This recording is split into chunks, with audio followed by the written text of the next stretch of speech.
Hello, movie lovers. Welcome back to The Movie Hunter. Today we're diving into After the Hunt from 2025, directed by Luca Guadagnino. This psychological thriller had me on the edge of quitting after the first 30 minutes, but I stuck it out for the slow burn payoff. I'm giving it a middling 6 out of 10. Stick around to hear why it's equal parts frustrating and intriguing, what worked, what didn't, and I need your help picking my next watch. Before we dive deeper into this R-rated drama, I'd love your support for The Movie Hunter. Please hit that like button and subscribe. It means the world to me. Thanks so much in advance for joining the hunt. After the Hunt has earned mixed to negative reviews, scoring a 5.9 out of 10 on IMDb from 11,000 users and a 37% critic score on Rotten Tomatoes from 213 reviews, with a 38% audience popcorn meter from over 250 verified ratings.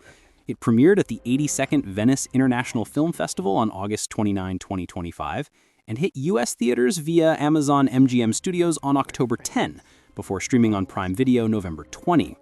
With a $70 to $80 million budget, it's grossed just $9.3 million worldwide, a total box office disappointment.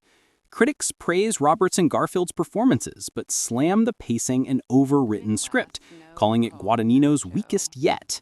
The plot follows Alma Imhoff, played by Julia Roberts, a respected Yale philosophy professor at a personal and professional crossroads when her star student Maggie Resnick, portrayed by Ayo Edebiri, accuses her close colleague Professor Hank Gibson, played by Andrew Garfield, of rape. As Alma navigates the fallout, questioning loyalties and her own marriage to psychiatrist Frederick Mendelsohn, portrayed by Michael Stuhlbarg, a dark secret from her past bubbles up, threatening to shatter everything. My first reaction to the movie will be, I almost stopped watching after the first 30 minutes. Too much talk, too slow-paced. Some dialogues have almost no meaning for me and get me distracted. It's so slow and boring that I almost stopped, and it would be my first movie this year that I would not finish. But I had to be patient and kept going, and later it got my attention a little when that rape accusation started. Had to guess who tells truth, the female student Maggie, played by Ayo Edebiri, or the professor she accuses of raping her, Professor Hank, portrayed by Andrew Garfield, and was wondering what Professor Alma Imhoff, played by famous Julia Roberts, will do. So in all those slow scenes, talky parts, there was a little spark that kept me going and wondering the end. Performances of Julia Roberts and Andrew Garfield are good, but I love more Michael Stuhlbarg as Frederick Mendelsohn, Alma's psychiatrist's husband. For me, he was like a scene stealer. From all those talky scenes, one got me really interested where Alma talks and gets angry to her students while they discuss about the others, as in the context of philosophy. As a former member of university, this scene, I got really related and got my attention. But in general, all those talky scenes and all those things about university life and academician, only a small group of people would enjoy and relate and understand. One thing I liked, how it shows the inner and the face of university that we usually don't know, especially people from outside. Inside university, even those professors lie, cheat, steal, betray, even though they teach moral ethics, etc. One example how this movie is slow.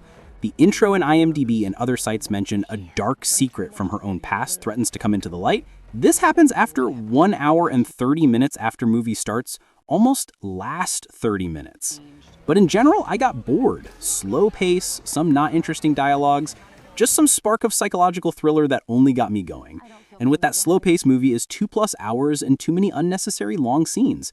Counting those few things I liked and got my interest and kept me going, I give it 6 out of 10. My only issue? Pretty much the whole first half. The dragging philosophy chats and endless campus navel-gazing feel like they're testing your patience on purpose. And without that late twist, it might have been a total wash. Overall, I'm giving After the Hunt a 6 out of 10. It's got strong acting and a peek behind the ivory tower curtain that'll click for some, but the sluggish pace and meandering script make it a tough sit. I won't rewatch it, and I'd only recommend it to Guadagnino diehards or fans of tense academic thrillers. Just brace for the wait. That's it for this movie review. What did you think of After the Hunt? Did the accusation drama pull you in, or did the slow burn kill it for you? Drop your thoughts in the comments, and here's a big one. Suggest a movie for my next watch. I'm hunting for something faster paced, psychological, or university set to keep the streak going. So hit me with your picks. If you enjoyed this video, please give it a thumbs up, hit that subscribe button, and ring the bell so you don't miss the next hunt. Thanks for joining me. See you in the next one.